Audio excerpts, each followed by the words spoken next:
The last 3 years of war have shown no mercy to either side.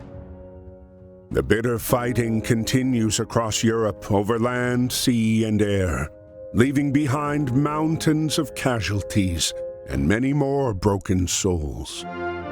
The United States till now had remained neutral, but the mounting economic pressure and the return of Germany to unrestricted submarine warfare finally awakes the sleeping giant.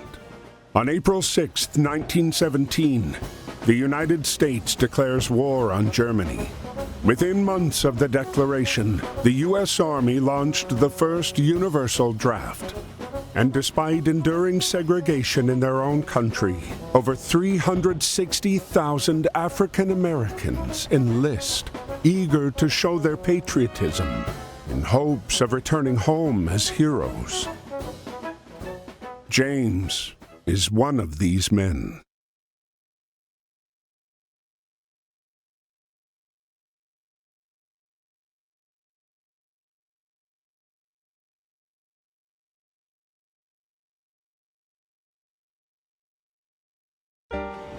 Dear Brother James, I hope this letter finds you well and that working at the docks is not too backbreaking. It's good to receive news from you and from home. Keeps my mind off of the war. We wallow in the trenches, in the mud among the rats and the dead bodies, afraid that if we stand tall, we might catch a bullet. But if you take anything from my letter, I want it to be this. Do whatever you can to stay away from this madness. You followed me everywhere when we were kids. But please, don't follow me here, James. There is nothing here but misery and death. Be safe and stay home. Freddie.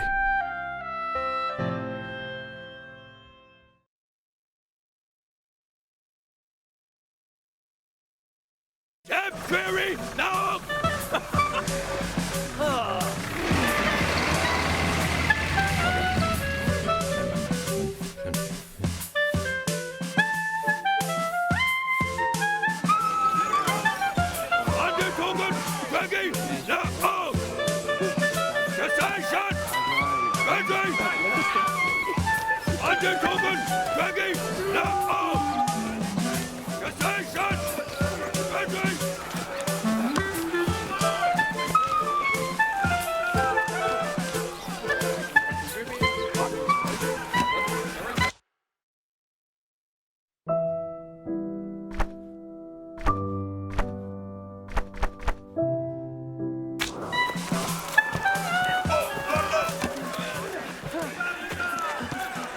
No.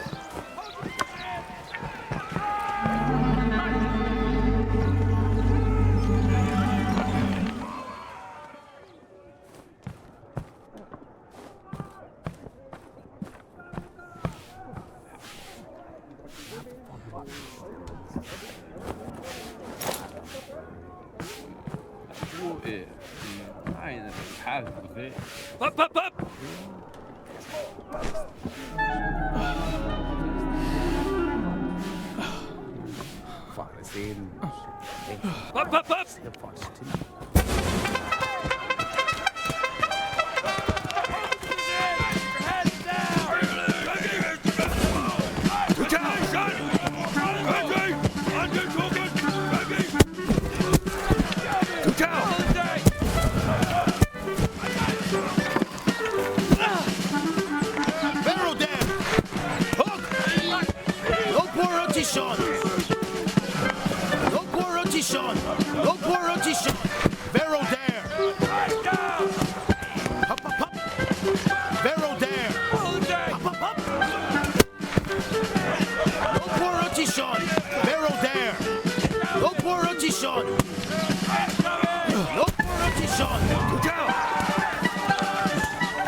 Dear Freddie, it's good to hear from you. Sorry to disappoint, but it looks like I'm following you around again.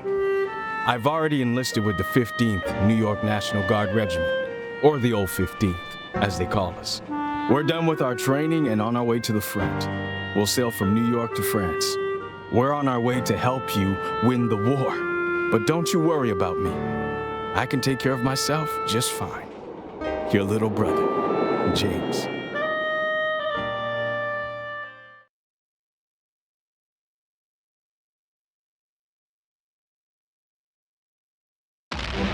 April 9th, 1917, Vimy Ridge. This geographic stronghold, held by the Germans since the early days of the war, remained impenetrable. In the latest attempt to break through the German defenses, ground forces were ordered to team up with the British Royal Flying Corps.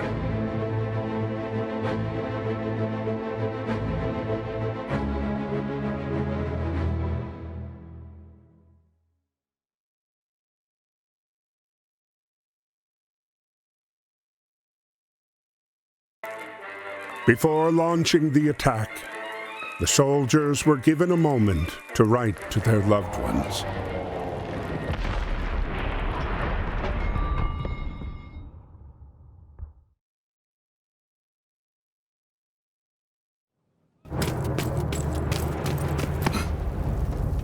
Aim.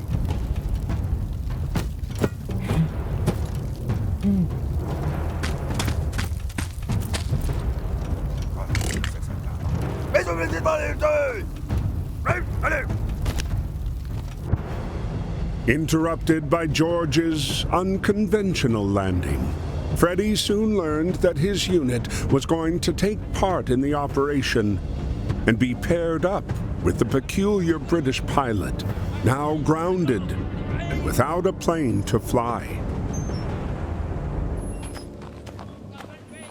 10 hot! Hold! Ready?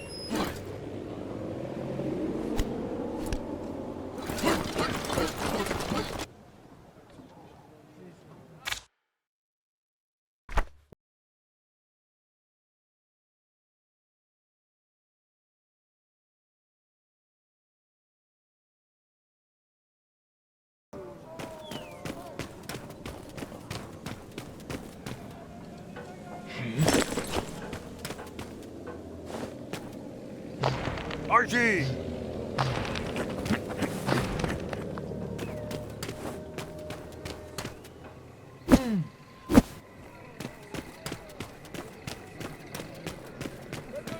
Ready.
rythme, soldat!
Despite his haphazard flying, George managed to pinpoint the enemy's location.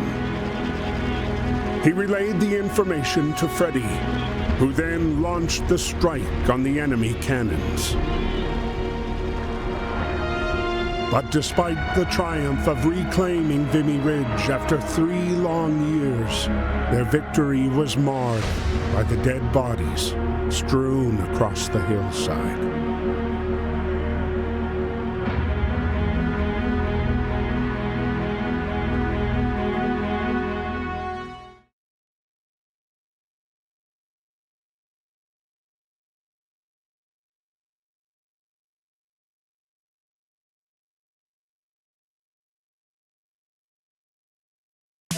While Europe was torn apart by war, the U.S. had begun a massive mobilization in what many believed could permanently change the tide of the war.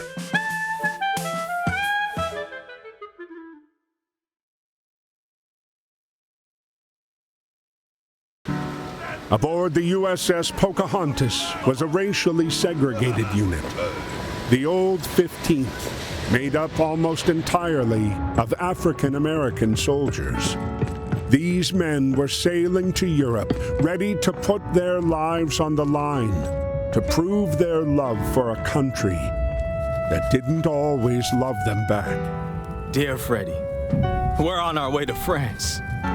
This is our first night at sea. But don't worry, me and the boys are ready. Speaking of the fellas, I lucked out and I'm getting on good with a fine bunch of them. There's Fidgety Lang Edwards, who never puts down his drumsticks. Jack Harris, our medic from Chicago. Joey Brass is from Harlem and plays a mean banjo. And Chef Caldwell is always cooking up stuff for us. We just have to make sure to get served before B.B. Johnson. Great guy, but he can really put it away. Well, I gotta go now. Practice is about to start and there's no jazz band without a clarinet. Stay safe. We'll see each other soon. Your brother, James.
As the Pocahontas continued to cross the Atlantic, their encounter with the German U-boat 155 brought them ever closer to the fight. Entering the battlegrounds of the war, their ship was spotted by Ernst.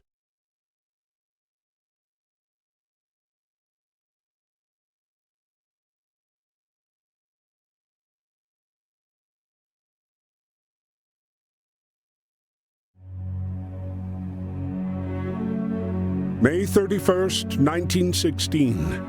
On land, the conflict was bogged down in trench warfare. Neither the Allies nor the Central Powers were able to make significant gains. At sea, Allied forces dominated Germany, with a crippling blockade.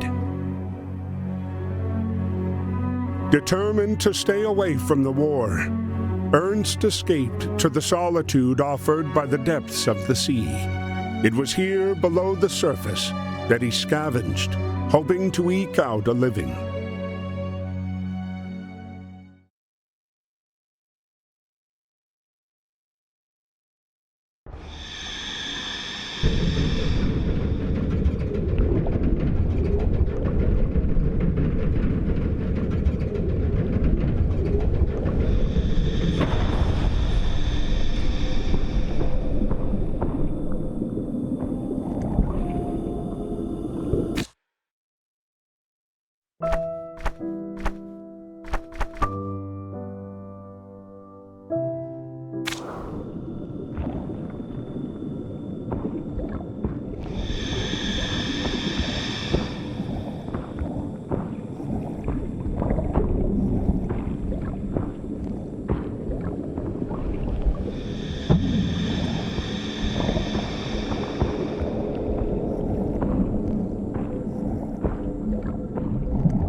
Go!